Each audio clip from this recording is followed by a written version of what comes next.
జై శ్రీరామ్ అండి. అందరికీ నమస్తే. నా పేరు శ్రీనిధి. నాకు 12 years. So welcome to my channel Puranic path by Srinidhi. So నేను ఈ మధ్య కాలంలో అబ్జర్వ్ చేసింది ఏంటి అంటే, ఈ జనరేషన్ కిడ్స్ ఉన్నారు కదా, వీళ్ళకి ఏంటి అంటే మన హిస్టరీస్ గురించి, ఇతిహాసాలు, వేదాలు, వేటి గురించి అసలు ఐడియా లేదు. సో అలా చాలామంది పిల్లల్ని చూశాను. అంటే ఉంటారు కొంతమంది మంచిగా తెలిసిన వాళ్ళు, కొంతమందికి ఏంటంటే అంత ఐడియా ఉండదు. సో అలాంటి వాళ్ళని చూడడం వల్ల నేనేమనుకున్నానంటే, ఇప్పుడు ఈ బుక్స్ ఉన్నాయి, మనం పిల్లలకి ఫర్ ఎగ్జాంపుల్ మనం ఈ భగవద్గీత తీసుకున్నాం. ఈ భగవద్గీతలో ప్రతి శ్లోకానికి మీనింగ్ ఉంటుంది. మనం ఈ బుక్ కానీ పిల్లలకి ఇచ్చి మీనింగ్ నేర్చుకోండి అని చెప్పామనుకోండి, పిల్లలు అది చదివి దాని నుంచి మీనింగ్ నేర్చుకోవడానికి అంత ఇంట్రెస్ట్ చూపిరు. ఎందుకంటే బుక్ చదివి అంత ఇంట్రెస్ట్ ఈ పిల్లలు గ్యాస్ప్ చేయలేకపోతున్నారు. సో ఈ మధ్య పిల్లలు అందరూ పేరెంట్స్ కూడా ఏం కంప్లైంట్ చేస్తున్నారంటే, ఎప్పుడూ ఫోన్లో ఉంటున్నారని. ఫోన్లో ఉండి అలాగా గేమ్స్ అవన్నీ ఆడే కన్నా అది కొంచెం మంచి యూస్కి వాడుకోవచ్చు కదా.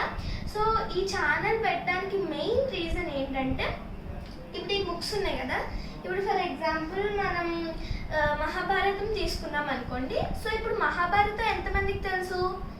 చాలామందికి తెలిసి ఉంటుంది, చాలామందికి తెలియకపోవచ్చు. ఇప్పుడు నేనేంటి అంటే, ఇప్పుడు ఆ మహాభారతం అనే టాపిక్ మీద రీసెర్చ్ చేసి ఆ బుక్స్ అవి చదివి అందులోంచి ఏమైతే నాకు అర్థమైందో, నాకున్న నాలెడ్జ్ని కూడా నేను కలిపి మీకు అందజేస్తా. అంటే లైక్ షార్ట్స్ అనమాట మన ఛానల్లో.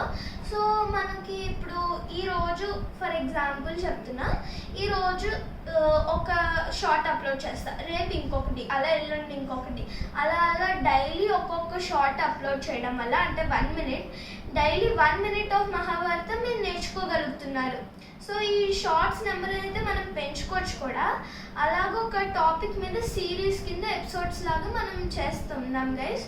సో ఇలాగా మన ఛానల్లో చాలా వస్తాయి, మహాభారతం, రామాయణం, ఇంకా చాలా దేవుళ్ళ స్టోరీస్, భాగవతం, అలాగ చాలా ఉంటాయి. ఇప్పుడు భగవద్గీత అయినా చెప్తాను. అలా చాలా ఉండబోతున్నాయి గైస్. అవి మీ కొంచెం తర్వాత వస్తూ ఉంటాయి. అంటే నేను ఎలాగంటే ఒకటి చేస్తుండగా మళ్ళీ ఇంకో టాపిక్లోకి వెళ్ళను. సో ఇప్పుడు నేను మహాభారతం తీసుకుంటే, మహాభారతం ఫుల్ అంటే ఫుల్ ఫస్ట్ నుంచి లైక్ కురుక్షేత్ర వార్ ఎండ్ వరకు కూడా మహాభారతం అంతా అయిపోయాక ఇంకొక దానికి వెళ్తా. అప్పుడు తర్వాత భగవద్గీతలోకి అలాగా వెళ్తూ ఉంటాను. సో నేనేమనుకుంటున్నానంటే, ఇప్పుడు రాబోయేవి ఎలాగో సమ్మర్ హాలిడేసే, నాకు స్కూల్ ఉంటుంది కాబట్టి నేను నా కన్వీనియన్స్ కూడా చూసుకోవాలి. కాబట్టి మాకు హాలిడేస్ అయితే 24th April to 12th June అనమాట. సో ఈ 24th April to 12th June మధ్యలో అయితే ఈచ్ డే 5 షార్ట్స్ అయితే అప్లోడ్ చేయబోతున్నా. ఆ టాపిక్ ఏంటనేది నేను మీకు సస్పెన్స్ తర్వాత చెప్తాను. సో ఈచ్ డే 5 షార్ట్స్, అంటే 5 minutes ఆఫ్ దట్ టాపిక్ గురించి మనం తెలుసుకోబోతున్నాం. సో మీరు కానీ నా ఛానల్ని సబ్స్క్రైబ్ చేసుకుని బెల్ ఐకాన్ క్లిక్ చేసుకుంటే మీకు నేను పెట్టే ప్రతి వీడియో గురించి నోటిఫికేషన్ వస్తుంది. So stay tune for more updates. Thank you. జై శ్రీరామ్.